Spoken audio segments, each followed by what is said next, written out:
They called her the night nurse, not because of what she did, but because of how she moved. Her footsteps made no sound. Her keys never jingled, the kind of stillness that made other nurses lower their voices when she passed. She weaved comfort like a net, not out of warmth, but precision, a kind of intimacy without warmth, like a scripted gesture, perfectly timed, the kind that felt less like absence and more like something waiting. And no matter how long the hallways stretched or how late the hour, she was always already there. In hospitals, silence is common. But the silence around her wasn't from exhaustion. It was something else. She remembered details no one else did. A patient's favorite music. How their daughter took her coffee. That someone's dog had passed away last spring. She never raised alarms. Never made mistakes. Never called out sick. If a patient needed repositioning at 3:07 a.m., she was already there. Is the one who always smiles when things get quiet. Was how normal she seemed. After all, she was one of them. Someone who gave more than she ever asked. Someone who never made a fuss, never made a mess, and a series of sedative doses, small, legal, forgettable, recorded just minutes before each life went dim. They said they slept better when she was around, that her presence felt like closure. If someone buzzed the call button twice by accident, she answered like it was a secret. Over time, patients began to speak her name softly, almost gratefully, in the days before things changed. On the belief that the person who enters your room wants you to live. But what if they don't want you to suffer? But there was one problem. A quiet pattern too small to scream. The final hours came too soon, too smooth, too settled. Like a play that ended 5 pages early, with no one questioning the curtain call. 9 times in 12 years, she was the last person in the room before a life simply stopped continuing. Each case had a different diagnosis. Each chart told its own story. But behind the clinical terms and signed forms, something never quite lined up. The vitals dropped in a rhythm that didn't match the illness. Always the same. Always small. Always legal. It was the kind of place where everyone knew your dog's name before they remembered your last. He was stable, walking the halls with assistants, and telling staff he looked forward to his grandson's visit. Not then. She'd been chatting with her son on the phone hours before. The last recorded interaction. Medication administered. Vitals stable. Notes signed, again, by Eleanor Wright. The cause, undetermined. The assumption, age-related complications. But a few things stayed the same. All had brief moments of unexplained confusion before the event, and all were under Eleanor's watch. Her notes remained flawless. Each one timed, precise, almost surgical in clarity. One night, just before shift change, his heart rate dipped unexpectedly. There were no warning signs, no alarms. A man in his 50s, post-stroke, was recovering ahead of schedule. But it wasn't enough to prove tampering. The dose was within emergency protocol bounds. It could have been a late-night dose to calm restlessness, one doctor said. Happens all the time. He was lucid, mobile, and doing crossword puzzles with staff. One nurse even noted in her notes, rare case, he's improving fast. That same night, his vitals dropped. Again, no external signs. Again, the night nurse was Eleanor. He was expected to leave the next morning. No pre-existing conditions. No complications. But an administrative shuffle placed him, just for one night, on Ward 3C. He wasn't sick. He wasn't a statistical inevitability. He was an anomaly. It wasn't the cause of death that repeated. It was the timing, the medication overlaps, the nurse present. Eleanor, covering due to an understaffed shift, had him briefly under her care. It was a flaw meant for rest, but also for endings. That's what made it so easy to explain things away. All logged under Eleanor Wright's direct care within 24 hours of decline. Always alone, always calm, always clean. His chart would later state natural causes. The only entry before the decline. Vitals checked by Nurse Wright at 2:17 a.m. No missing meds, no falsified charts, no single action outside hospital policy. Her mandate: catch statistical anomalies in post-treatment care. During her training, she was told to always double-check medication counters, especially controlled sedatives. The response was polite, procedural, and final. No formal inquiry was made. A long-serving, devoted nurse, frequently present at difficult moments by virtue of tenure and shift frequency. After all, every hospital has their go-to night nurse. The implication was clear. Questioning Eleanor's record was not a hill worth climbing. But every time she followed Eleanor's shifts, she noticed the log didn't quite match. A 1 ml discrepancy here, a half dose too many logged. Tiny variances that, by themselves, could be blamed on fatigue, clerical error, or end-of-shift rush. She was in her 30s, soft-spoken, and came from a long line of caregivers. Nothing about her felt out of place, unless you noticed how little she aged, or how she never took vacations, or how no one could remember ever seeing her laugh.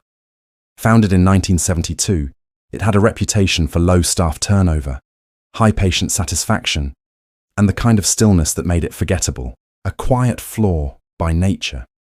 Families cried there, but usually behind closed doors. The patients she served were often nearing their final chapters anyway, which is why it took years before anyone noticed how often those chapters ended under her care. One nurse noticed, then another, but doubts felt like betrayal. But what if the cleanest hands are just the ones that never leave fingerprints? What if the most dangerous person in the hospital? She wasn't fast. She wasn't violent. She didn't need to be. The scariest thing about her. And by the time someone finally asked the question, is this pattern real? She had already disappeared. Left behind were only perfect records, unremarkable reviews, a resignation letter with no address. How do you accuse someone when the evidence is compassion? How do you investigate silence when silence is the method? Hospitals are built on trust, and they also don't want you to stay. Maybe it wasn't malice. Maybe it was mercy, misunderstood. Or maybe it was control. The quiet kind, the permanent kind. In every case, she was the last to leave the room. St. Bellamy Regional Hospital, nestled in a quiet Minnesota town, rarely made headlines. Eleanor Wright joined the hospital in 2004 as a night shift nurse. She worked Ward 3C, the geriatric and palliative care floor. 1 file, then 2, then 9. But the strangest part? The medication logs showed no errors. Only one unusual pattern, a sedative logged minutes before deterioration. It started in 2007, though no one knew that then. Patient 1, an elderly man with mild pneumonia, was scheduled for discharge within the week. Nobody questioned it. In 2009, it happened again. A woman recovering from routine orthopedic surgery, clear for mobility rehab, suddenly entered respiratory distress during the night. The hospital believed what it always had. Bad things sometimes happen, especially on Ward 3C. Between 2010 and 2013, 3 more patients deteriorated quietly. They had different symptoms, different doctors, different reasons for being there. In 2015, a new hire named Claire began to notice something strange. She wasn't suspicious at first, just confused. Claire reported her observation to her supervisor quietly. In 2017, the 6th patient incident struck a different nerve. His wife asked for a toxicology report. The test revealed traces of a sedative in his blood, one not prescribed in his current regimen. The hospital's internal memo concluded, "No foul play suspected." Then came the turning point. In the fall of 2019, a man in his 40s was admitted for a fractured wrist after a cycling accident. At 4:12 a.m., he suffered cardiac arrest. That was the moment the illusion cracked. He wasn't elderly. The hospital's risk management team was quietly mobilized. Old files were reopened, shift logs aligned. A pattern began to form. only when viewed from above. Still, the institution clung to a comforting assumption. Eleanor was simply overexposed. That was their false belief, the one that gave her cover. In 2020, a newly appointed clinical director with a background in forensic auditing began a full patient outcome review across all wards. It didn't take long. 9 patients, 12 years. But even then, the audit team found nothing they could hold. Just a nurse who was always there when things turned quiet, and a pattern no one wanted to see until it was too late. Eleanor Wright was the kind of nurse hospitals quietly love. Dependable, uncomplaining, background. She clocked in early, clocked out late, and never asked for shift swaps. Neighbors rarely saw her. Her mail never piled up. Packages were never delivered. When investigators visited, they found everything in its place, except for the part that made it feel lived in. Her evaluations were consistently positive, but oddly impersonal. Phrases like disciplined, precise, and emotionally composed appeared often. The word warmth did not. Just functional items. A twin bed, a clock radio, a hospital-issued pager, and a filing cabinet filled not with bills or documents, but with patient discharge forms. Each file was marked with a small symbol in the top right corner. Identical routines across years. No social media. No vacations. She held patients' hands. She stayed past visiting hours. She whispered goodbyes when no one else was watching, but always with a kind of ritualistic stillness, as if following an invisible guidebook. The only breaks in pattern were her monthly visits to a florist where she bought a single stem, usually white lilies. They don't seek to harm. They seek to manage discomfort, to reduce noise, unpredictability, mess. Sometimes that includes managing the moment of departure, that her role wasn't to prolong, but to perfect the moment before silence, a dot, a line, a faint crescent. No one could decode it. Hundreds of them. Some from years ago, long before digital archiving made paper obsolete. A patient had just passed quietly, and staff were clearing the room. Eleanor was folding the blanket with unusual care. She lived alone in a modest apartment 15 minutes from the hospital. She owned no books, no family photos, no personal decor. She had categorized them not by name or room number, but by date of departure. To understand Eleanor, profilers looked not at what she did, but how she did nothing wrong. Her life was structured like a checklist. Meals at exact times. One retired supervisor remembered something strange. She never cried, he said. It's the absence of chaos. No rage, no spite, no thrill. Just routine. We lost a lot of people on that floor. But perhaps Eleanor didn't see herself as taking anything away. Perhaps she believed she was giving control back, on her terms. Even the toughest nurses break down sometimes, but not her, not even once.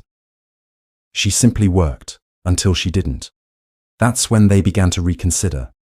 Was her lack of emotion a shield or a system? Eleanor wasn't emotionally distant out of cruelty.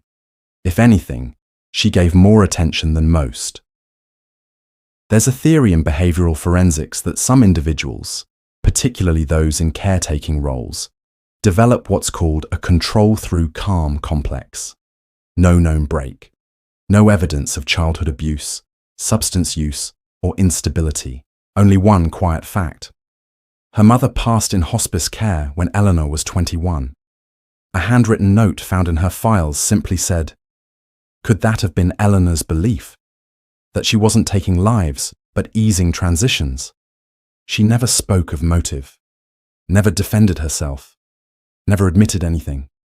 But one nurse recalled something Eleanor said during a long night shift, years before suspicion ever surfaced. She's at peace, the nurse had said softly. Eleanor didn't look up. She simply whispered, she was ready. I just helped the room catch up. It passed unnoticed at the time, but now it feels like the closest thing to a confession the case would ever receive. What haunts those who studied her isn't the question of guilt, just order. And maybe that's what makes it so disturbing, because we expect danger to be loud, erratic, bloody. But what if real danger wears soft-soled shoes and keeps perfect time? There's no known trauma in Eleanor's background. She waited too long. I would have let her go earlier. There are no records linking that experience to her behavior. She's not diagnosable. She's not diagnosable because she never said anything wrong, never acted erratic, never sought attention. Eleanor Wright disappeared before she could be questioned formally. But her silence was not an escape. It was a mirror, a reminder that sometimes the most unsettling truths are not what people do, but how gently they convince themselves it was never wrong at all. It didn't begin as a criminal investigation. It began as a spreadsheet. In early 2020, the hospital brought on a new clinical director, Dr. Lena Hargrave, a former data scientist turned healthcare administrator. Her task was simple: identify process inefficiencies and reduce liability risks. It wasn't about people, it was about patterns. She started with Ward 3C, patient outcomes, medication overlaps, staff presence during code events. Most hospitals run on controlled chaos, so a little noise in the data was expected, always just before chart irregularities. Eleanor Wright, but Ward 3C wasn't noisy, it was quiet, too quiet. On Eleanor's shifts, sedatives like lorazepam and midazolam were used more frequently, always in small amounts, always within legal bounds. Hargrave was told to reassign Eleanor discreetly, or build a stronger case. But before they could act, something shifted. At first, the theory was that Eleanor was overly compliant. She requested access to badge swipe data, something no one had looked at before. It showed something chilling. And once, she entered a room 5 times between 1 and 3 a.m., a room with no charted vitals in that window. He said she never needed to write notes down. It was like she had every dose, every symptom memorized. She wasn't recording events, she was rehearsing them. Then came the red herring. Her employee contact number disconnected that same evening. When hospital security visited her listed residence the next morning, the apartment was vacant. Not messy, vacant. As if she had never truly lived there, that she might be over-sedating anxious patients for comfort. A policy violation maybe, not a crime. Then asked, "Is this a formal review or a misunderstanding?" Her tone was steady, her hands still. No patient had a toxicology report that proved wrongdoing. The most chilling detail was the most frustrating. She hadn't done anything you could prove, only things you could feel. 9 patient incidents, 12 years, no reported complaints. But the staff overlap showed one name repeating, always within 12 hours of patient decline. Still, Hargrave didn't assume malice. An external expert suggested the cause of death may have been a late-stage metabolic cascade, unrelated to medication. For a brief moment, the investigation wavered. Maybe it was all coincidence after all. Each one marked with a tiny red dot on dates that, when cross-checked, matched the decline of a patient. It is not the hum of machines or the whisper of nurses. It is the absence of everything else. The kind of quiet that feels deliberate, like the building itself is holding its breath. An internal pharmacy audit was launched. It looked at dosage logs, waste bins, drawer keys. The findings were technically clean, but only technically. The hospital's legal counsel advised caution. Without evidence of harm, any accusation could trigger defamation risk. What if it's a pair of clean hands, a clipboard, and a voice that never raises above a whisper? A nurse named Daniel, who had worked night shifts with Eleanor, shared something peculiar. No digital footprint, flawless references. Goes by the name E. Wilkes. Same handwriting, same shoes. One of the patients, case Navara 6, had a rare metabolic disorder that could have caused sudden collapse. She never ran down a hallway, never panicked at a monitor's alarm. Her power wasn't in action, it was in stillness, in being exactly where she was supposed to be at exactly the moment when someone stopped being. But Hargrave pressed on. Eleanor often entered patient rooms multiple times in the hours leading up to a turn, sometimes within minutes. sometimes off record. And that is the paradox, isn't it? That sometimes we trust most deeply in the ones who quietly ensure we cannot leave. They confronted her quietly, not with accusations, but questions. A calm smile no one questions, until it's too late. Hospitals keep records, but they don't keep memories. We want reasons, motives, closure. But what if the most honest ending is a question? She listened. A chair that's always turned slightly toward the bed. Before they could answer, she handed them an envelope. Her resignation, effective immediately. The envelope included no forwarding address. Inside were no clothes, no prescriptions, no personal effects. Just a single drawer filled with printed copies of her own shift schedules, spanning back over a decade. That's when it stopped feeling like mercy and started feeling like design.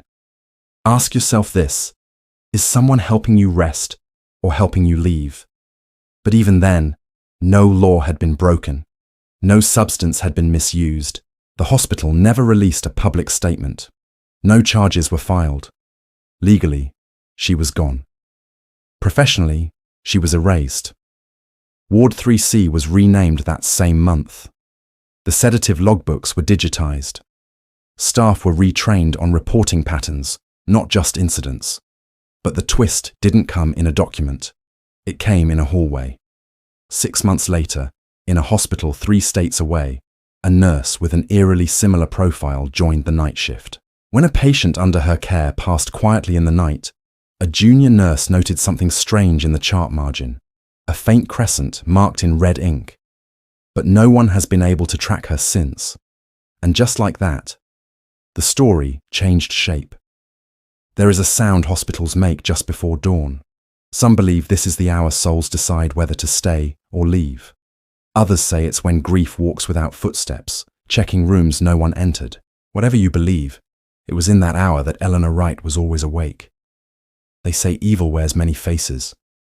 But what if it doesn't wear a face at all? She didn't shout. She didn't rush. The danger wasn't in what she did. It was in how well she did nothing wrong.